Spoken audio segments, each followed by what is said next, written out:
Her mother told me, "You should be grateful she even gave you a chance after the cheating," so I blocked them all. Now I'm thriving, and they're still wondering why such a nice boy disappeared. Hey viewers, before we move on to the video, please make sure to subscribe to the channel and hit the like button if you want to see more stories like this. Thanks. For 3 years, I built my life around Jessica. It wasn't a grand, dramatic construction, but something I thought was more durable, a steady, reliable foundation. I was the guy who remembered her mom's birthday, who learned how to make her favorite lasagna from scratch, who drove across the city at 11 p.m. to bring her cold medicine because her voice sounded stuffy on the phone. I was her fixed point, her North Star. I thought that was a good thing.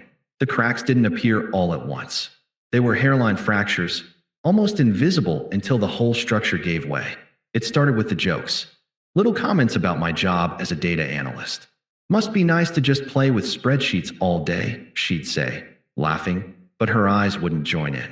Then it was my friends. "Mike is so settled. Doesn't he ever want to do anything spontaneous?"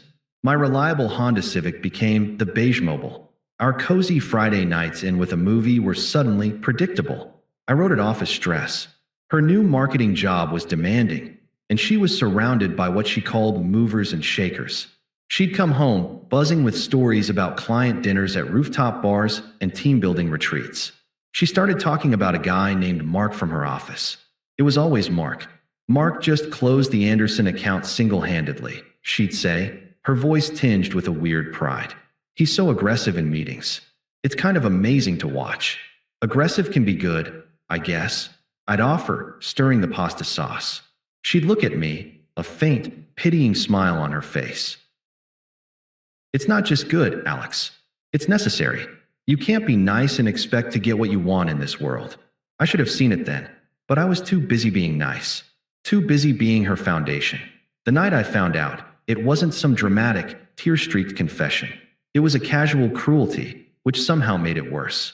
She was getting ready for a work thing, spending an extra 20 minutes on her makeup. Her phone buzzed on the coffee table, and a preview of a text message lit up the screen. It was from Mark. "Mark, can't wait to see you. Wearing that black dress?" Winky face. The world didn't slow down. It just got very, very quiet. The hum of the refrigerator faded into a distant whine. I picked up her phone. My thumbprint still unlocked it. I didn't have to scroll far. The messages were a gut punch of intimacy and planning, littered with emojis and inside jokes that painted a vivid picture of the last 2 months of my girlfriend's double life. She walked out of the bedroom, spraying perfume on her wrists. "All right, I'm heading out. Don't wait up. It might be a late." She stopped when she saw me, saw the phone in my hand, saw the look on my face. Her expression didn't shift to guilt or panic. It just hardened. The performance was over. "Jessica," I said, my voice eerily calm. "What is this?" She let out a short, exasperated sigh, as if I'd asked her to take out the trash. "Okay, fine. You weren't supposed to find out like this." "Find out what?" "That you're cheating on me with Mark." "God, don't be so reductive, Alex. It's not just cheating." She walked over and snatched the phone from my hand. "It's a connection. It's passion. With you, everything is so scheduled, so safe.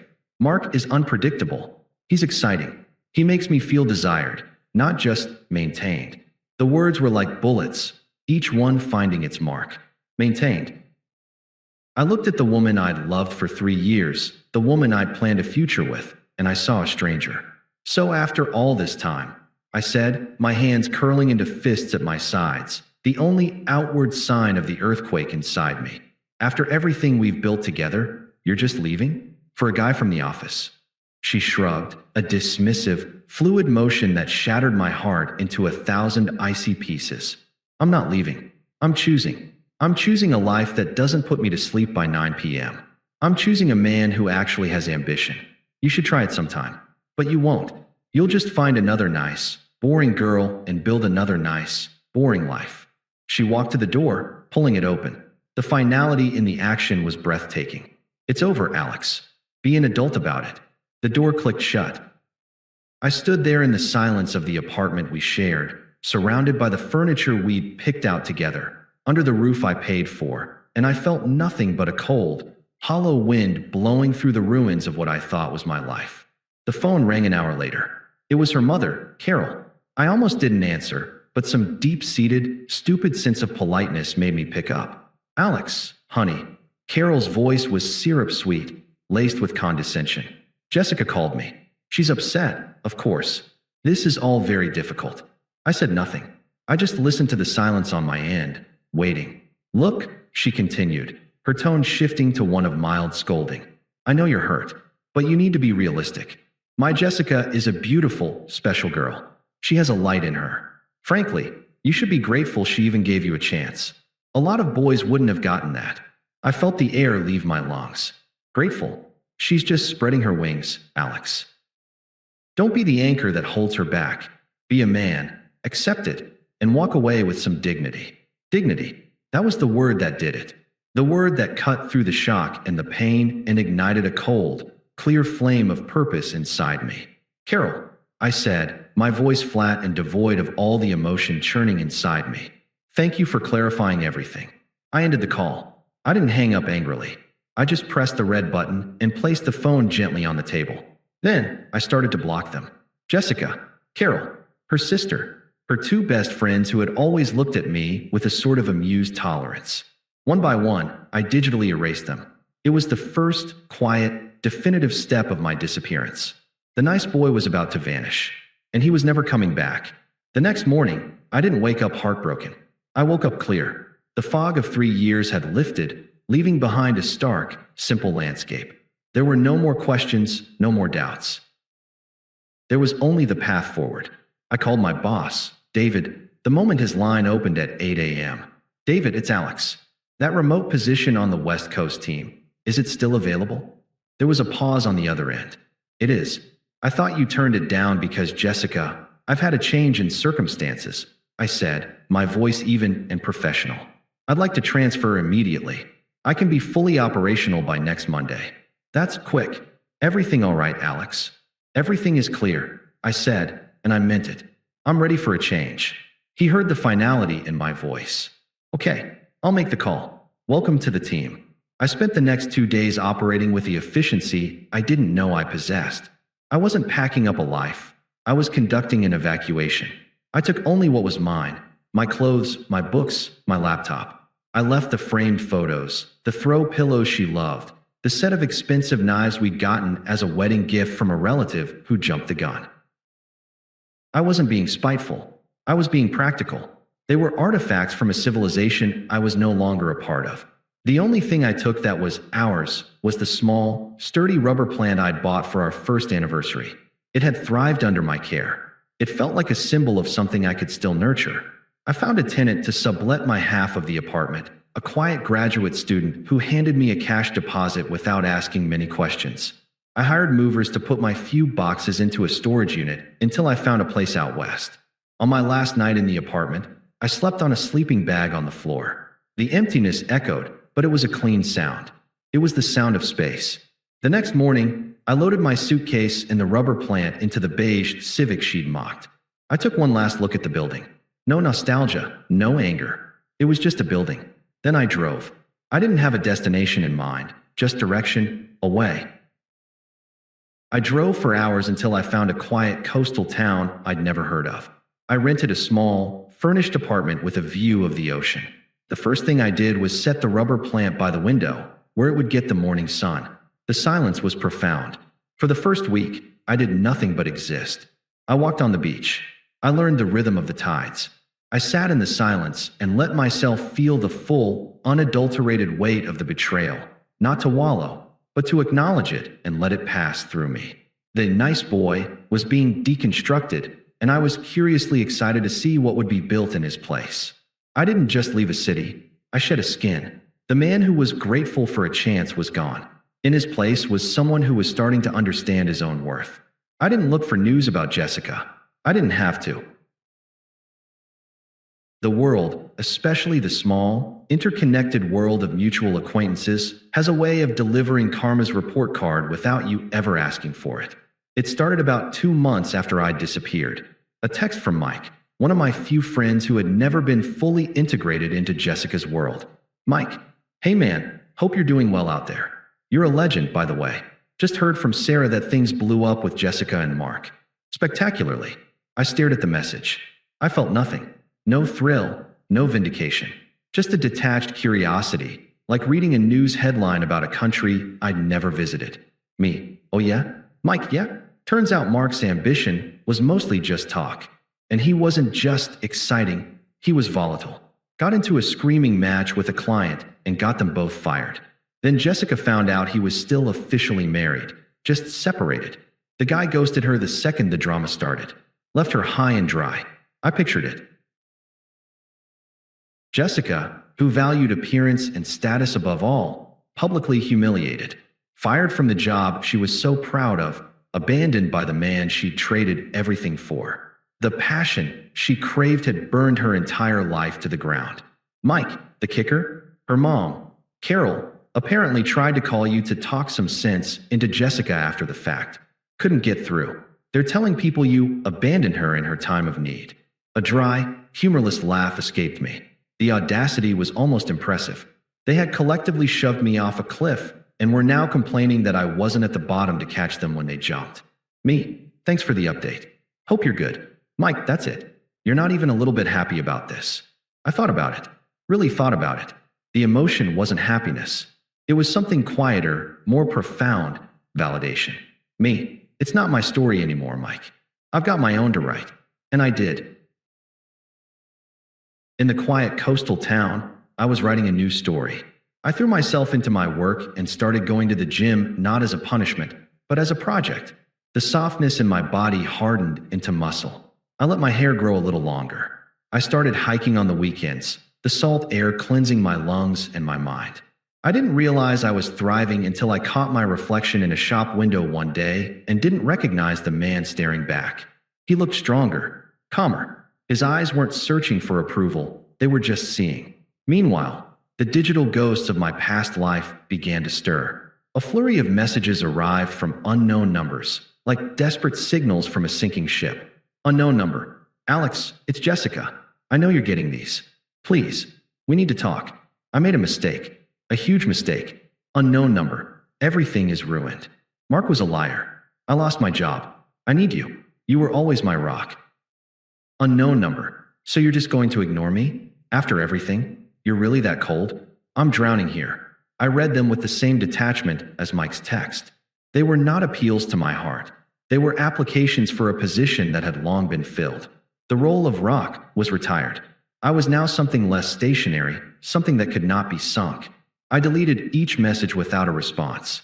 The silence, I was learning, was the most powerful reply of all. They were left in the echoing void of their own consequences, wondering what had happened to the nice boy who had simply and permanently disappeared. The messages from the unknown numbers became a strange, digital chronicle of her unraveling. I didn't block them immediately. I read them, not with schadenfreude, but as a scientist might observe a lab experiment, documenting the predictable stages of collapse. Stage 1, the plea. Unknown number 1. Alex, it's Jessica. I know you're getting these. Please. We need to talk. I made a mistake. A huge mistake. Unknown number 2. Everything is ruined. Mark was a liar. I lost my job. I need you. You were always my rock. The tone was still tinged with a sense of entitlement, as if her admission of error was a coupon I should immediately redeem for my support. I deleted them. Stage 2, the anger. When silence was my only reply, the tone shifted. The vulnerability evaporated, replaced by the raw fury of someone who wasn't getting their way. Unknown number 3. So you're just going to ignore me? After everything? You're really that cold? I'm drowning here. Unknown number 4. You know what? Fine. You're just as pathetic as I thought. You couldn't handle a real woman, so you ran away. You're a coward. I almost smiled at that one. The man who rebuilt his life from scratch was a coward. The woman who set hers on fire for a fantasy was the real woman. The logic was breathtaking. I deleted them. Then, the cavalry arrived. My phone buzzed with a number I hadn't seen in months. Sarah, Jessica's best friend. The one who'd always given me tight, perfunctory hugs. I answered, saying nothing. Alex? Hi, it's Sarah. Her voice was artificially bright, laced with a nervous tension. I remained silent. Look, I know this is weird, but I'm calling about Jessica. Go on, I said, my voice flat.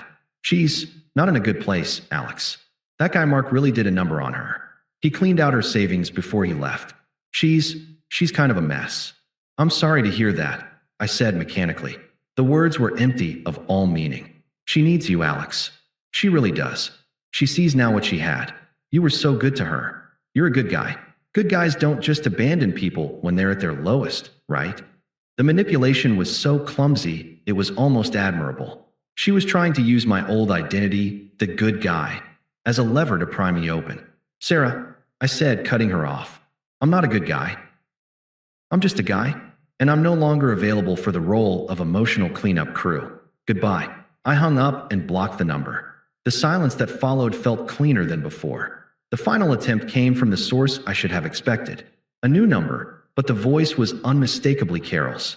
The syrupy condescension was gone, replaced by afraid, demanding urgency. Alex, it's Carol. We need to talk. No, honey, no, dear.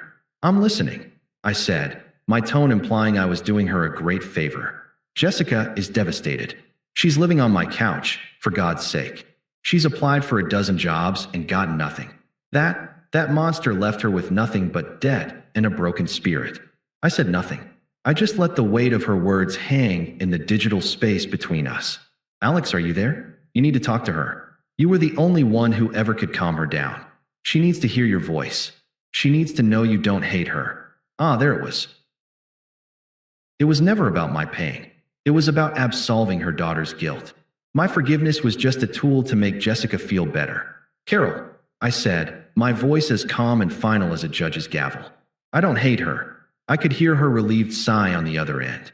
Oh, thank goodness, I knew. I don't hate her, I repeated, cutting her off. I don't feel anything for her at all. She is a stranger to me, and strangers' problems are not my concern. Do not contact me again. I ended the call before she could sputter a response. I blocked that number, too. I had built a fortress of peace around my new life, and I was no longer accepting surrender from the army that had started the war. Part 5. The final encounter a year to the day after my quiet exit. Business brought me back to the old city. A client meeting, in and out in 24 hours. I'd upgraded my life in more ways than one. The beige Civic was gone, replaced by a sleek, rented sedan. The nice boy wardrobe had been replaced with a well-tailored suit that fit the man I had become. The meeting ended early. Out of a sense of closure, or perhaps just curiosity, I decided to have a coffee at the place Jessica and I used to go on Sunday mornings. It was a test, I suppose, to see if the ghosts still had any power. They didn't. The place was just a coffee shop. The memories were like faded photographs in a book I'd closed long ago. I was at the counter, waiting for my order, when I felt a presence behind me. A familiar, expensive perfume that now smelled cloying and stale. Alex. I turned. It was Jessica. She looked diminished. The fire she'd so cherished was gone, leaving behind ash. Her clothes were expensive but looked tired on her. Her eyes, which had once looked at me with such cold dismissal, were now wide with a desperate hope. My God, she whispered, her voice trembling. It is you. I almost didn't recognize you. You look different. I am different, I said, my voice neutral. I took my coffee from the barista. Hello, Jessica. Can we talk? Just for a minute. She gestured to an empty table. I glanced at my watch. A gesture so casual, so utterly dismissive, that I saw her flinch. I have a few minutes. We sat. She clutched her cup like a lifeline. I've been trying to reach you, she started, her words tumbling out in a rushed, practiced confession. I know you probably hate me, and you have every right to. I was blind. I was stupid. Mark, he was a monster. He used me and left me with nothing. My job, my savings, it's all gone. I've been staying with my mom. I took a sip of my coffee. It was excellent. I said nothing. I see everything so clearly now, she continued, her eyes welling up with tears that, a year ago, would have shattered me. What we had was real. It was solid. You were my rock. I was chasing a fantasy, and I threw away everything real. I need my safe place. I need you, Alex. I need you to forgive me. I set my cup down and looked at her, not through the lens of our past, but as she was in that moment, a woman who had made her bed and was now complaining about the lumps. Jessica, I said, my tone polite but distant, like a banker discussing a loan application. I don't hate you, and there's nothing to forgive. A flicker of hope ignited in her eyes. Really, really, you were right. You did need excitement. You did need a man with fire. And I needed a partner who valued the man I was, not the fantasy she wanted. Our split was the correct outcome for both of us. The hope in her eyes died, replaced by confusion. What? No. Alex, I was wrong. I don't need that. I need you. You're misunderstanding me, I said, my voice still calm, still firm. I'm not offering you a reconciliation. I'm stating a fact. What we had is over. I've built a life I'm genuinely happy with, and I don't have any room in it for the past. She stared at me, her mouth slightly agape. The tears started to fall in earnest now, but they were tears of frustration, of a plan failing. But I love you. Don't you love me anymore? It was the final, desperate gambit. I looked at her, this woman who had once held my heart in her hands and had treated it as a mundane trinket, and I felt a profound and absolute nothing. Jessica, I said, standing up and straightening my jacket. The man who loved you doesn't exist anymore. You made sure of that. And honestly, I like the man I am now much, much better. I truly hope you find what you're looking for, but you won't find it with me. My peace is far too valuable. I didn't wait for a response. I turned and walked out of the coffee shop, the same bell jingling behind me. The sun was warm on my face. I took a deep breath, not of free air this time, but of air that was simply air. She was no longer a ghost. She was just a person I used to know. I got into my rented car and drove towards the airport, towards my life. I didn't look back. There was nothing there for me to see. That was the last time I ever saw or spoke to Jessica. The client meeting was a success, a testament to the focus and clarity I'd found in my new life. I flew back to the coast, back to my apartment with the ocean view and my thriving rubber plant. The text from unknown numbers trickled off, then stopped completely. The silence, once again, was absolute. It was the silence of a door not just closed, but bricked over. About 6 months later, Mike sent me one last piece of information, a postscript to a story I'd already finished reading. Mike ran into Sarah, said Jessica is still living with her mom, working some admin job she hates. Apparently, she tells people you changed and became cold. They're still wondering what happened to such a nice boy. I read the message and felt a wave of nothing. No anger, no satisfaction. Just a quiet acknowledgement. Thanks, Mike. Take care. I put my phone down and looked out at the ocean. The waves were constant, relentless, erasing old footprints and smoothing the sand. That's what I had done. I had kept moving, and the tide of my new life had washed away every last trace of the man I used to be. They weren't wondering where I went. They were wondering where their convenient, dependable, emotionally available puppet had disappeared to. The answer was simple. He finally cut his own strings. I didn't disappear. I was upgraded. And the old version? It was deleted forever, leaving nothing behind but a ghost story they tell each other, trying to puzzle out why the doormat they used to wipe their feet on suddenly wasn't there anymore. The nice boy was gone, and I was finally, completely free. Thanks for watching. Make sure to subscribe to the channel and hit the like button. What do you think about this story? Share it in the comments.